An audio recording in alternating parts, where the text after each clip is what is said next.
হিসাবে আজকের এই স্মরণ সভার সহযোগিতা সভাপতি, জেলা ছাত্র দলের সভাপতি হাবিবুর রশিদ সন্ধ্যা উপস্থিত আছেন। প্রধান অতিথি হিসাবে জেলা বিএনপির ভারপ্রাপ্ত সাধারণ সম্পাদক সাবেক সংসদ সদস্য মোশাররফ হোসেন মোশাররফ উপস্থিত আছেন। দেশনেত্রী বেগম খালেদা জিয়ার উপদেষ্টা মণ্ডলীর সদস্য সাবেক এমপি হেলালুজ্জামান তালুকদার লালু ভাই উপস্থিত আছেন।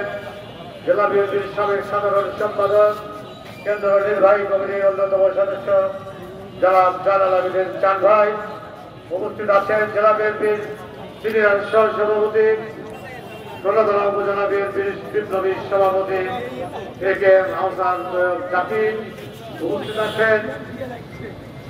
জেলা বিএনপির সংগ্রামী সাংগঠনিক সম্পাদক সুলতান কলেজের সাবেক ভিপি শহীদুল নবী সালাম উপস্থিত আছেন।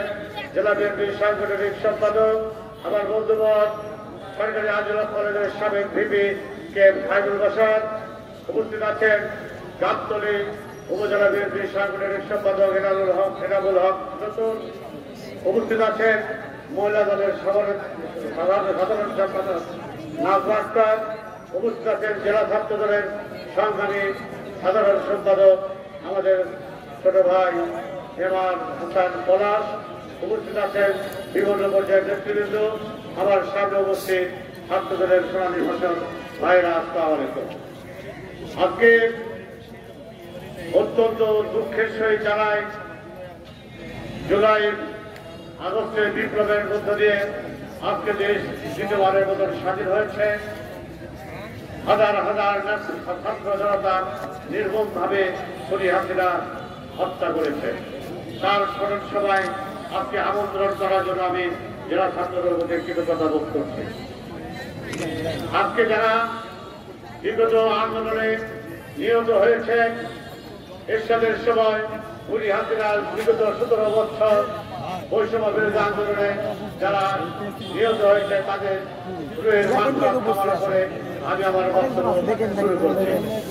প্রিয় নেতৃবৃন্দ, আজকে সারা বাংলাদেশে যে জুলাই আগস্ট বিপ্লব হয়েছে তার মধ্যে যারা নিহত হয়েছে, কয়জন কোন দলের নিহত হয়েছে আপনারা জানেন। আমি বলতে চাই, বিএনপির নেতাকর্মী, সাধারণ জনগণ, বিএনপির সাংগঠনিক বেশি নিহত হয়েছে। আজকে আমাদের সংখ্যা সম্ভবত 450 হবে।